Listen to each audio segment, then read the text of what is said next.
نحمده ونصلي على رسوله الكريم اما بعد فاعوذ بالله من الشيطان الرجيم بسم الله الرحمن الرحيم رب اشرح لي صدري ويسر لي امري واحلل عقدة من لساني يفقهوا قولي رب زدنا علما اللهم فقهنا في الدين اللهم انا نسألك علما نافعا وعملا متقبلا ورزقا طيبا اللهم انفعنا بما علمتنا وعلمنا ما ينفعنا وزدنا علما.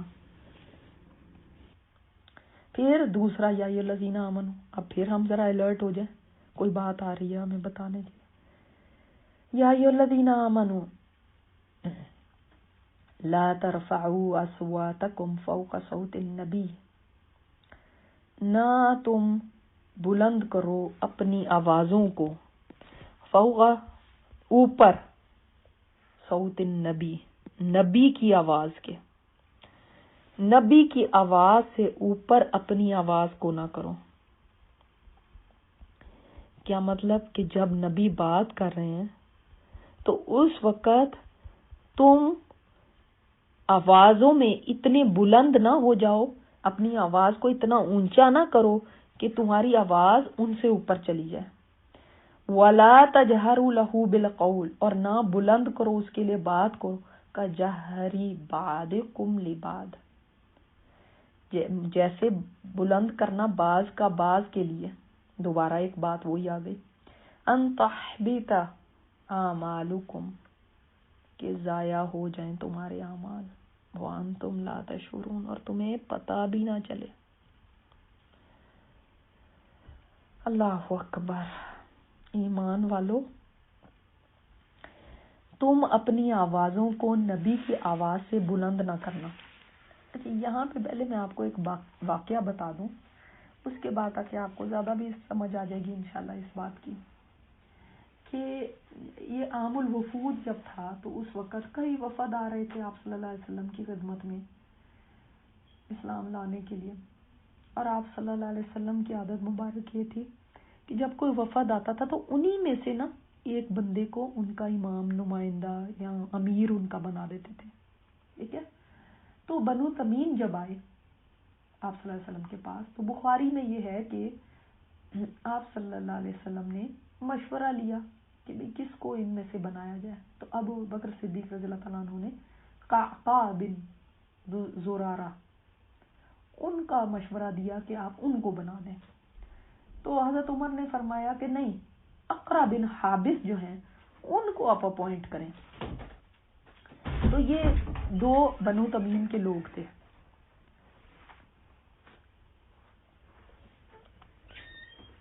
اب جب ایسا ہوا تو ابو بکر صدیق نے فرمایا حضرت عمر سے کہ تم نے اقرا کا نام صرف میری مخالفت میں لیا، میں نے ایک نام دیا، تم نے دوسرا دے دیا، صرف تم نے میرے ساتھ ضد میں یہ کیا.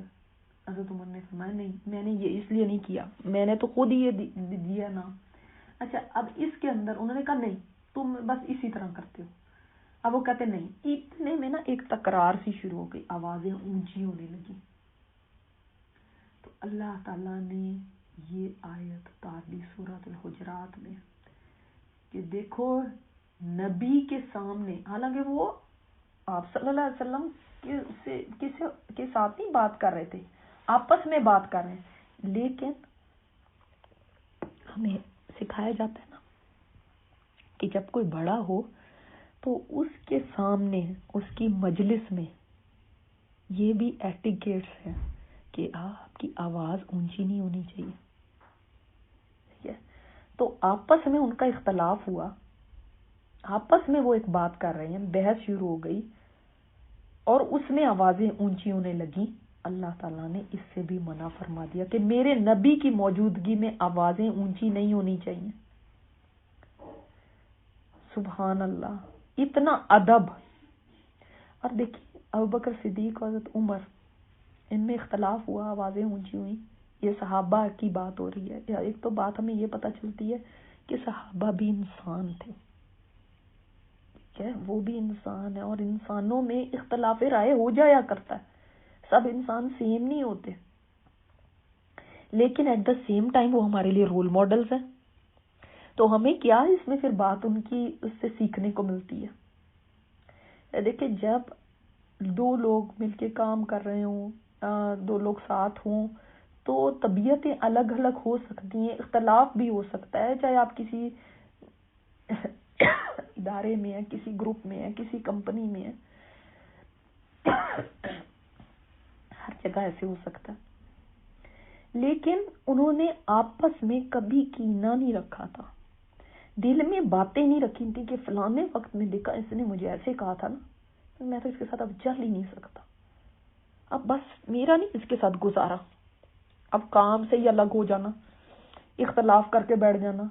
کہیں آپ نے دیکھا ہو کہ حضرت عمر نے ایک اپنا فاروقی گروپ بنا لیا اور ابوبکر صدیق رضی اللہ تعالیٰ عنہ نے ایک صدیقی گروپ بنا لیا؟ کبھی ایسا دیکھا آپ نے تاریخ میں؟ اٹھا کے دیکھیں ان کی زندگیاں. اس مشن کی خاطر انہوں نے آپس کی جو اختلاف رائے ہوا، اس کے بعد ویسے کے ویسے ہی ہو گئے. ایون دل میں بھی نہیں کینے رکھے، یہ تو چھوڑیں کہ گروپ بنائے کہ نہیں بنائے، دل میں بھی کینے نہیں رکھے کہ کینہ پال کے نہیں، فلانے وقت میں مجھے بھولتا نہیں ہے، ویسے اس نے فلانے وقت میں ایسے کہا تھا، فلاں جگہ پہ یاد ہے وہاں پہ ہم ملے تھے، اس نے ایسے کیا تھا. وہ تھوڑا ان کی تو کوئی ایسی باتیں نہیں، ساری ان کی جو یعنی ان کے اقوال یا انہوں نے جو حدیث روایت کی ہیں، یا کبھی تو کہیں کوئی بات آ سکتی تھی، کبھی بھی نہیں آئی. ایک دوسرے کی تعریف کی باتیں آئیں. اور اس سے بڑی کیا اس چیز کی دلیل ہو سکتی ہے کہ انہوں نے دل میں کینہ کبھی نہیں رکھا کہ ابوبکر صدیق رضی اللہ تعالیٰ عنہ نے اپنے بعد کس کو خلیفہ بنایا؟ حضرت عمر کا نام تجویز کیا. سوچیں، وہ ایک دوسرے سے مقابلے بھی کرتے تھے نیکیوں کے اندر، ایک دوسرے سے آگے بڑھنے کی بھی کوشش کرتے تھے، لیکن دل میں ایسے نہیں حسد رکھتے تھے وہ کیوں آگے چلا گیا، اس نے کیوں مجھے ایسے کہہ دیا، وہ تو کبھی مجھے. اب یہ بات وہ لے کے پال کے بیٹھ جاتے، یہ تو ہمیشہ ہی ایسے کرتا نا، بس اب اگلی دفعہ یہ کچھ کہے گا نا میں بھی دیکھنا ایسے کہوں، میری تو اس کے ساتھ چل ہی نہیں سکتی، میری بن ہی نہیں سکتی اس کے ساتھ، اب دوسرے کے ساتھ بیٹھنا ہی گوارا نہیں. اب ملتے ہیں تو ایک کا منہ ادھر اور ایک کا ادھر، اور اگر کہیں مل کے بیٹھ ہی گئے تو دل نے ایسے پھٹے ہوئے آپس میں. اگر ایسے ہوتا تو ابوبکر صدیق رضی اللہ عنہ کے دور میں کبھی حضرت عمر کچھ کھڑا کر دیتے، مسئلہ نہیں ایسا ہوا.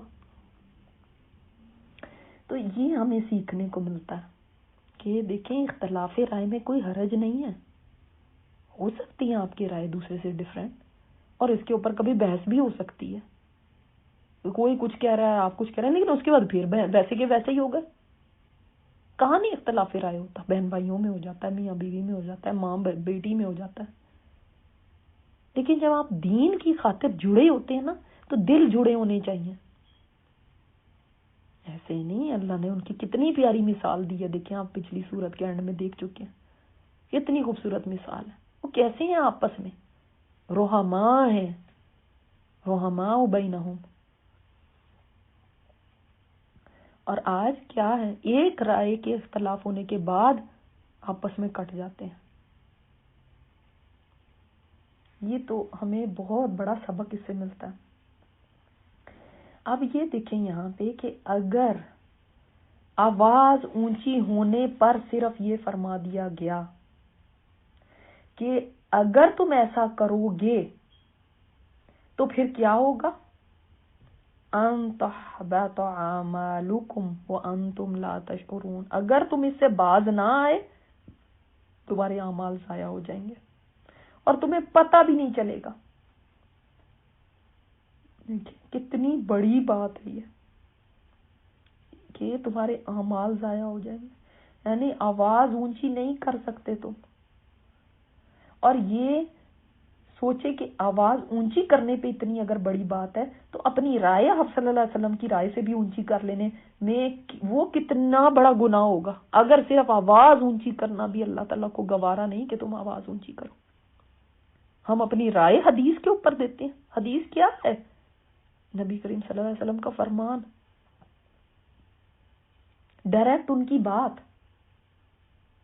اور اس میں لوگ کہہ دیتے ہیں انہوں نے تو یہ فرمایا، ہاں تو پھر کیا ہو گیا، حدیث ہی ہے نا، جیسے کہ مجھے کوئی پرواہ ہی نہیں. اپنے اوپینین حدیث کے اوپر ٹھونسنے لگتے ہیں کہ میں تو یہ سمجھتی ہوں.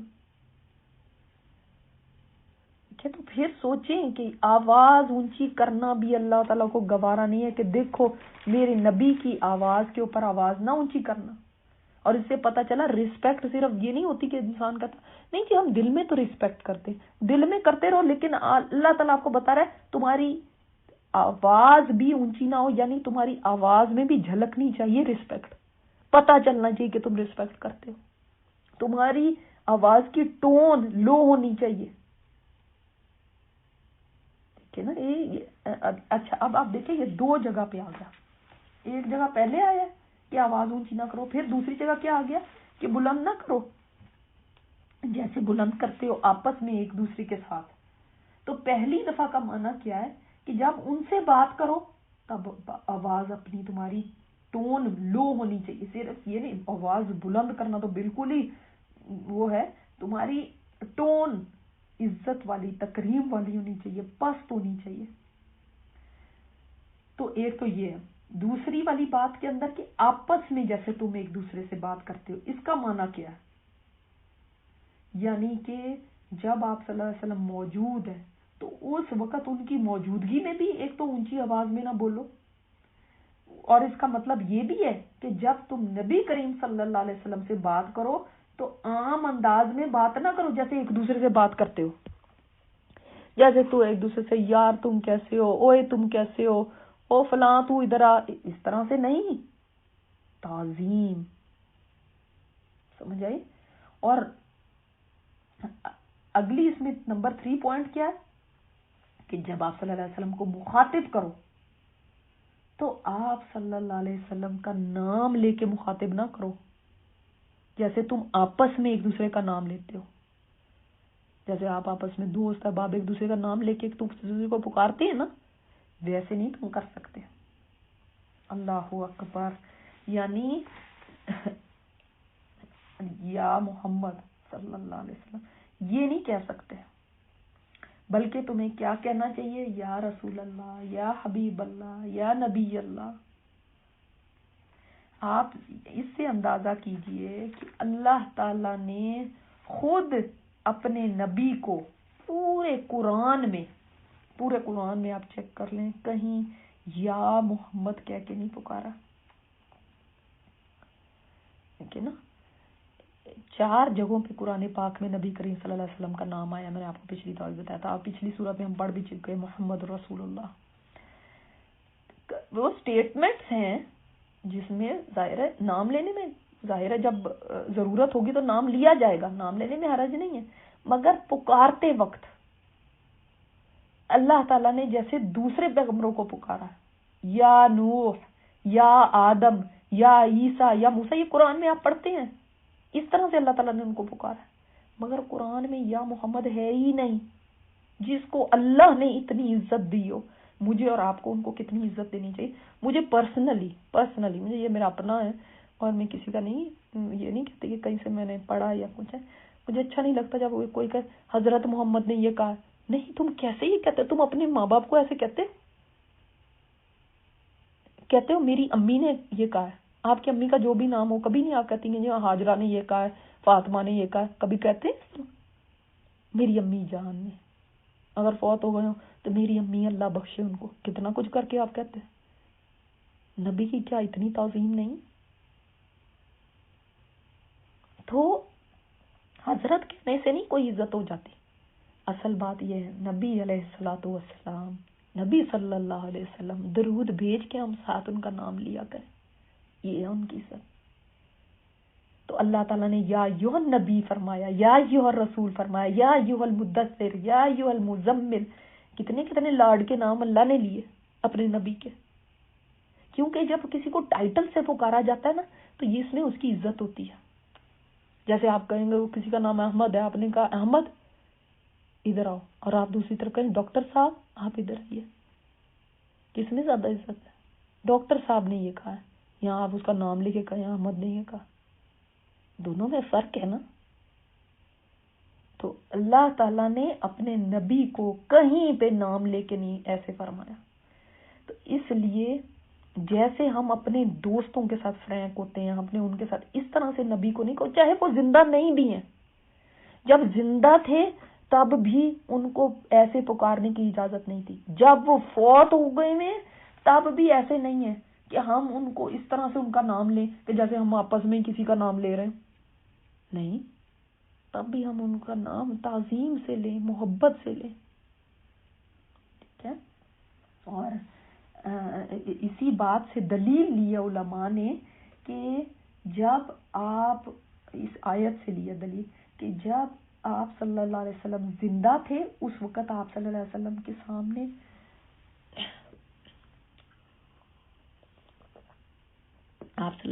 کے سامنے بلند آواز سے بولنا جائز نہیں تھا.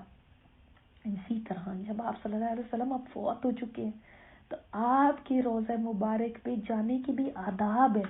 پھر بھی ایسے چلو کہ قدموں کی ہاٹ نہ آئے، پھر بھی ایسے شور شرابے کرتے ہوئے تمہارا کیا حال ہے، تمہارا کیسی ہے، اچھا تم کون سے کنٹری سے ہو، اچھا اس طرح کی باتیں کرتے ہوئے ادب کے ساتھ جاؤ. ان کی وہاں پہ ایسے ہی ہو کہ جیسے کہ آپ صلی اللہ علیہ وسلم زندہ ہوتے تو آپ کے پاس حاضر ہونا ہوتا تو تم کیسے جاتے، اس طرح تم ادب کا لحاظ کرو. وہاں پہ الٹ ہو رہا ہوتا ہے. اس طرح تو ہم کسی آدمی کے پاس، زندہ کے پاس بھی نہیں، عام لوگوں کے پاس بھی اس طرح سے نہیں جاتے جیسے وہاں پہ جا رہے ہوتے ہیں. جیسے وہاں پہ ایک بھگدڑ مچی ہوئی ہے، دھکے پڑ رہے ہیں، ایک دوسرے کو کھینچ رہے ہیں اور کیسے اتنی تیز دوڑ رہے ہیں جیسے کوئی ریس لگی ہوئی ہے. کیا سامان ہم نے وہاں پہ باندھا ہوتا ہے، کیا ہمارے ایٹیکیٹس ہوتے ہیں وہاں پہ حاضری کے. تو اس وقت بھی جب وہاں پہ سلام بھی کرنا ہو تو بڑی تعظیم کے ساتھ سلام کرنا ہے. اور اسی سے امام قرطبی نے اور اندلسی نے اور علامہ آلوسی نے لکھا ہے کہ اسی طرح جب آپ کسی عالم کے سامنے جاؤ تب بھی بلند آواز سے بولنا جائز نہیں، کیونکہ وہ فرماتے ہیں کہ جو علماء ہیں وہ انبیاء کے وارث ہیں، ہے نا. یہ تو حدیث ہے نا، علماء انبیاء کے وارث ہیں. تو علماء کے سامنے بھی پھر بلند آواز سے، خاص طور پہ جب کوئی عالم قرآن اور حدیث کا درس دے رہا ہو تب بولنا جائز نہیں ہے. تب تعظیم کرو. دیکھیں جیسے آپ صلی اللہ علیہ وسلم ہمارے سامنے کوئی بات فرما رہے ہوتے تو ہم کتنی تعظیم کرتے. اب آپ صلی اللہ علیہ وسلم زندہ نہیں ہے لیکن آپ کی حدیث تو ویسے کی ویسی نا. اگر کوئی پڑھ کے سنا رہا ہے تو ہم ادب کے ساتھ بیٹھے، ہم اس چیز کو عزت دیں کہ آپ صلی اللہ علیہ وسلم کا فرمان آ گیا ہے اور ہم اس وقت توجہ سے سنیں. ہم باتیں نہ شروع کر دیں اور نہ ہی اپنے فون پہ شروع کر دیں کہ ادھر ادھر پھونک رہے. دیکھیں مجھے اور آپ کو تو اتنا برا لگتا ہے کہ ہم بول رہے ہیں اور ہمارا بچہ فون پہ ہے. کہتے میری بات سنو، وہ کہتا سن بھی رہا ہوں لیکن میں ساتھ ساتھ فون پہ بھی ہوں، فون پہ بھی کھیل رہا ہے وہ کچھ. ہمیں کتنا غصہ آتا ہے. اور اللہ کی رسول کی بات کہی جا رہی ہو اور ہم فونوں پہ لگے رہے، یہ کیسی بات ہے. ادھر قرآن پڑھا جا رہا ہے، ایک ادھر حدیث بیان ہو رہی ہے، چاہے لائیو مجلس ہے، چاہے یہ ہماری کلاس ہو رہی ہے، ہم فونوں پہ ٹیکسٹ لگے ہوئے. ہمیں اور چیزیں ہیں جو زیادہ ہیں. تو یہ بھی ایک بے ادبی کا طریقہ ہے، اس میں ادب نہیں ہے اور یہ اللہ دیکھ رہا ہے. تو اس میں ہمیں کتنے بڑے ادب سکھایا گیا کہ دیکھو اونچی آواز سے بات نہ کرنا، دیکھو تمہاری آواز بلند نہیں ہونی چاہیے، ٹون کو اپنی لو کرو ان کے سامنے. اور دیکھیں ہمیں ہمارا دین نہ صرف یہ کہ رسول کی تعظیم سکھاتا ہے بلکہ والدین کے ادب کی بات میں بھی یہی آتا ہے نا کہ اف تک نہ کہو. یعنی بولنے میں جب انسان بولتا ہے نا، ہم کہتے ہیں نا عزت تو دل میں ہوتی ہے، ہمیں بس عزت ہے نا، چاہے ہم الٹی سیدھی چیزیں منہ سے بول رہے ہیں، ایسی بات نہیں. بولنے میں انسان کا پتہ چلتا ہے کہ اس کو کتنی دوسرے کی عزت کا لحاظ ہے، یہ کتنا ادب کرتا ہے دوسرے کا. تو والدین کے ساتھ بھی یہ کہا گیا کہ والدین کے سامنے اپنے کندھوں کو جھکا دو، اب اف تک کا کلمہ نہ کہو، یعنی ذرا بھی ناگواری نہ شو کرو. ہماری شریعت ہمیں بتاتی ہے کہ ہر بڑے، ہر بزرگ، ہر استاد، ہر علم والے، قرآن والے ان کا ادب کرو، حتیٰ کہ ان کے ساتھ کیسے بات کرنی ہے وہ بھی مینر سکھا دی، ٹون بھی سکھا دی۔ حدیث میں آتا ہے اللہ کی تعظیم کی ایک نشانی ہے، اللہ تعالیٰ کی تعظیم ہے یہ، اس کی ایک نشانی ہے کہ کسی سفید بالوں والے بزرگ مسلمان کی تعظیم کی جائے۔ سوچے کہ کوئی بوڑھا ہے اس کی تعظیم کرنا ایسے اللہ کی تعظیم کرنا۔ اور اسی طرح بتایا گیا حدیث میں کہ حامل قرآن کی تعظیم اور مسلمان حکمران کی تعظیم جو اسلام کے مطابق فیصلے کرتا ہو، خاص طور پہ آپ صلی اللہ علیہ وسلم نے ان کی تعظیم کا حکم دیا۔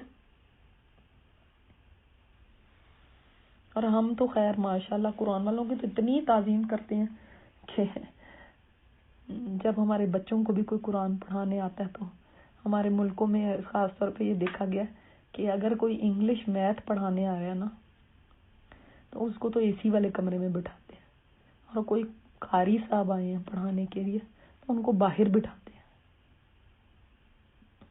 ان کی فیس کتنی ہوتی ہے اور ان کی کتنی ہوتی ہے، ان کا ادب اور کتنا ہوتا ہے اور ان کا کتنا ہوتا ہے۔ ان کو تو جس دن مرضی چاہے چھٹی کرا دیں، قاری صاحب ہی ہیں اور کوئی مل جائے گا، دوسرے کی بہت عزت کرتے ہیں، یہ ٹیچر ملنے بڑے مشکل ہے۔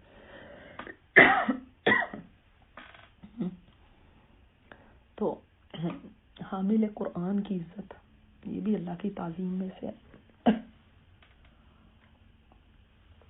اللہ تعالیٰ نے فرمایا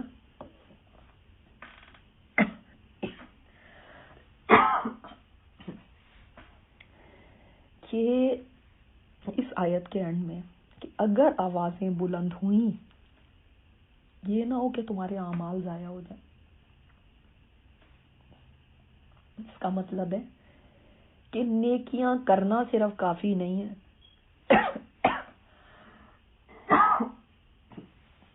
نیکیاں کر کے بھی ان کو سنبھالنا ضروری ہے، نیکیاں ضائع ہو جاتی ہیں۔ چاہے انسان کی نیت نہیں بھی ہے، بعض گناہوں کے اوپر ایسا ہوتا ہے کہ سزا میں نیکی ضائع ہو جاتی ہے۔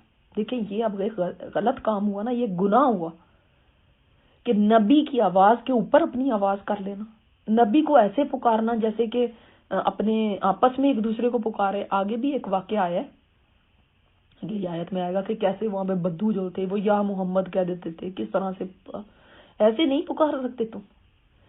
اور ان کے جو ادب کی بات آئی ہے، کوئی اس کو ملحوظ خاطر نہیں اگر رکھتا، اسٹائل چاہے ہو جائے، چاہے باڈی لینگویج ہو جائے، چاہے ٹون ہو جائے، کسی میں بھی بے ادبی دکھاتا ہے، یہ نہ ہو کہ تمہارے اعمال ضائع ہو جائے، تمہیں پتہ بھی نہ چلے۔ اس کا مطلب ہے بعض دفعہ اپنی لاپرواہی سے، کیئرلیسنس سے انسان کے نیکیاں ضائع ہو جاتی ہیں اور اس کو پتہ بھی نہیں چلتا، چاہے اس کی نیت نہیں بھی ہے۔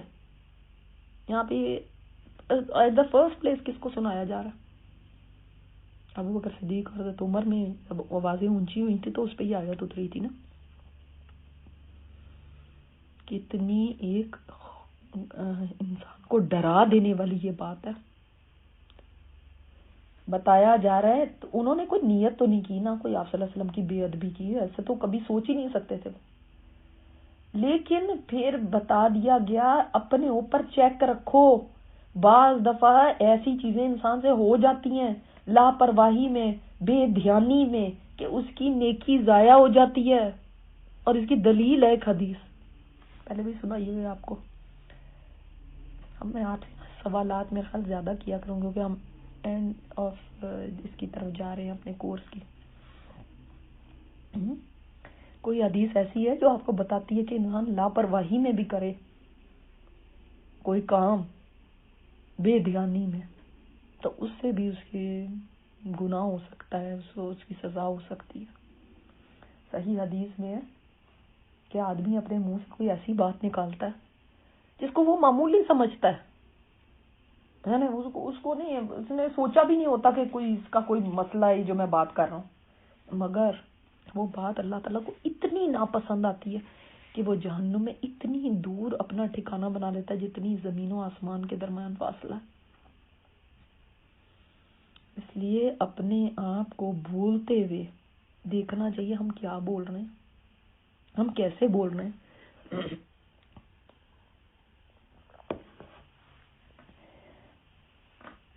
کہیں ہمارے منہ سے ایسے کوئی کلمات نہ نکل جائیں کیئرلیسنس میں جو ہمارے لیے سزا کا باعث بنے.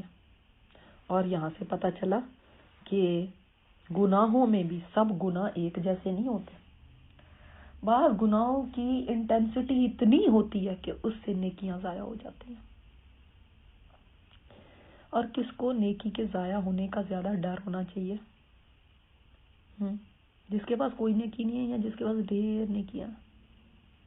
جس کے پاس زیادہ ہے نا. لیکن جو خزانوں کا مالک ہے اسی کو ڈر لگتا ہے نا میرا خزانہ چوری نہ ہو جائے. جس کے پاس ہے ہی کچھ نہیں وہ اس کو کیا ڈر ہوگا؟ تو جو جتنا زیادہ نیکی میں آگے بڑھتا جائے کان کھول کے سن لیں اس کو اتنا زیادہ ڈر لگنا چاہیے. ہائے میری نیکیاں ضائع نہ ہو جائے, ہائے میرا کیا کرایا پانی نہ ہو جائے. اللہ چاہے تو ضائع کر دے. تو اس لیے علماء کہتے ہیں جتنی زیادہ نیکی کرتے جاتے اتنا ہی زیادہ ڈرتے جاؤ. اللہ اکبر. اللہ اس سے محفوظ رکھنا ہمیں ہمیشہ. اور یہ جب آیت اتری تھی تو ابو بکر صدیق رضی اللہ تعالیٰ عنہ آپ صلی اللہ علیہ وسلم کے ساتھ اتنی آہستہ بات کرنے لگے,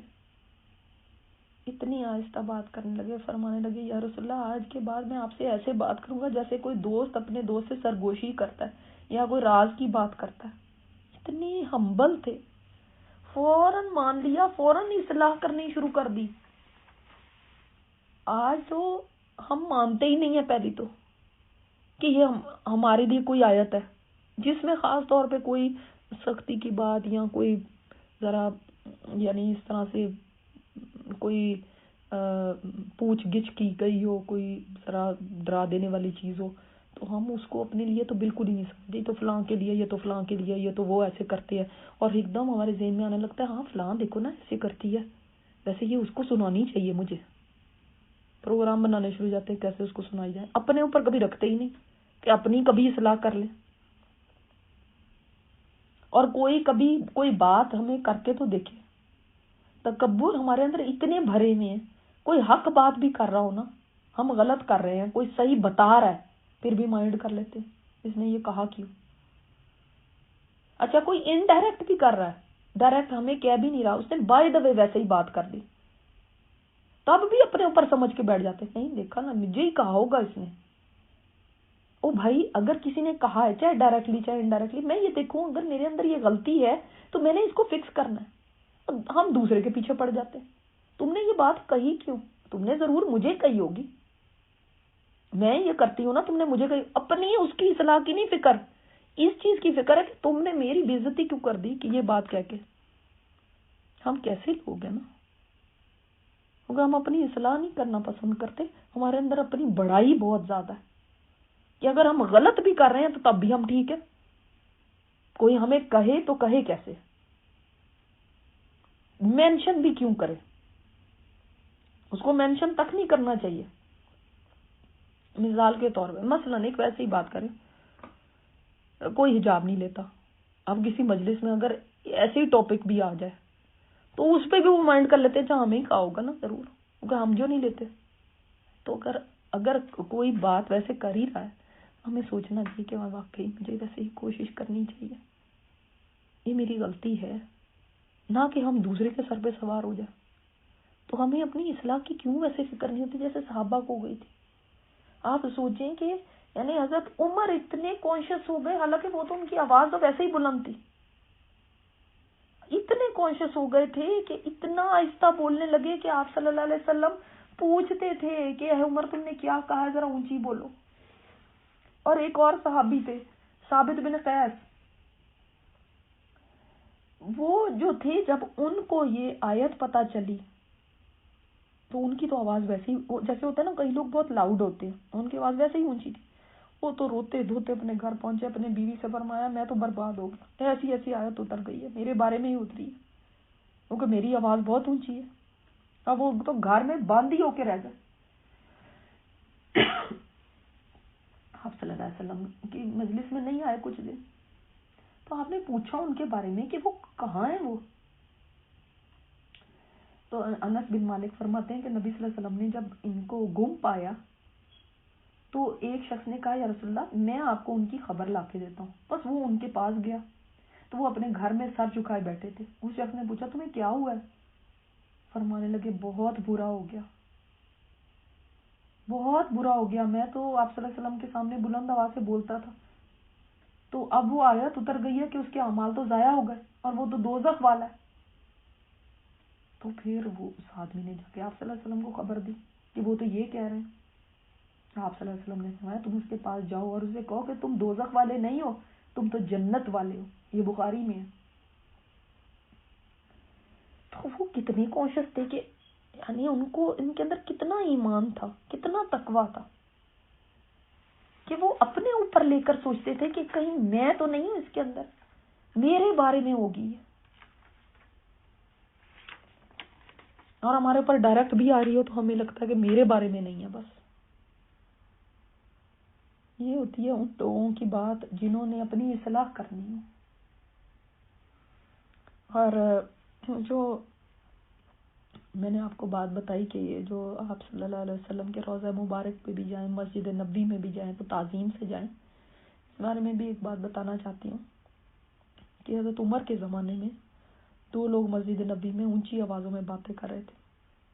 تو حضرت عمر اپنی چھڑی لے کے آگے بڑھے، ان سے پوچھا کہاں سے آئے ہو تم؟ وہ کہنے لگے ہم طائف سے آئے ہیں. فرماتے ہیں خدا کی قسم اگر تم مدینہ والے ہوتے نا تو میں تمہیں مارتا. کیا تمہیں یہ نہیں پتا کہ اللہ تعالیٰ نے قرآن میں فرمایا لا ترفعوا اصواتکم، اپنی آوازیں بلند نہ کرو، تو تم یہاں پہ آ کے آوازیں بلند کر رہے ہو. اس سے ہم کتنی ساری چیزیں ہمیں پتہ چلتی ہیں اس ایک آیت سے.